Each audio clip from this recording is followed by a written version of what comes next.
திருப்பத்தூர் அருகே நடைபெற்ற மஞ்சுவிரட்டு போட்டியில் 14 வயது சிறுவன் ஒருவன் உயிரிழந்தான். 25க்கும் மேற்பட்டோர் காயமடைந்தனர். சிவகங்கை மாவட்டம் திருப்பத்தூரை அடுத்த துவார் கிராமத்தில் அமைந்துள்ள அருள்மிகு வள்ளிலிங்க சுவாமி கோவில் திருவிழாவை முன்னிட்டு மஞ்சுவிரட்டு போட்டி நடைபெற்றது.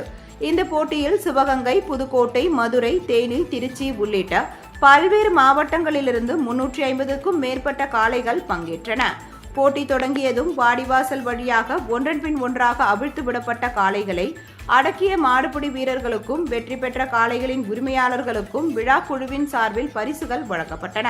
காளைகள் முட்டியதில் காயமடைந்த 25க்கும் மேற்பட்டோருக்கு மருத்துவ குழுவினரால் முதலுதவி சிகிச்சை அளிக்கப்பட்டு அதில் 5 நபர்கள் மேல் சிகிச்சைக்காக பொன்னமராவதி அரசு மருத்துவமனைக்கு அனுப்பி வைக்கப்பட்டனர். இதில் போட்டியை காண வந்திருந்த மதுரை மாவட்டம் அழகர் கோவில் பகுதியை சேர்ந்த துரை என்பவரின் மகன் அழகர் நம்பி என்ற 14 வயது சிறுவன் மருத்துவமனைக்கு கொண்டு செல்லும் வழியில் உயிரிழந்தான். இது குறித்து நெற்குப்பை காவல் நிலைய போலீசார் வழக்கு பதிவு செய்து விசாரணை மேற்கொண்டு வருகின்றனர். இப்போட்டியினை காண ஆயிரக்கணக்கானோர் திரண்டிருந்தனர்.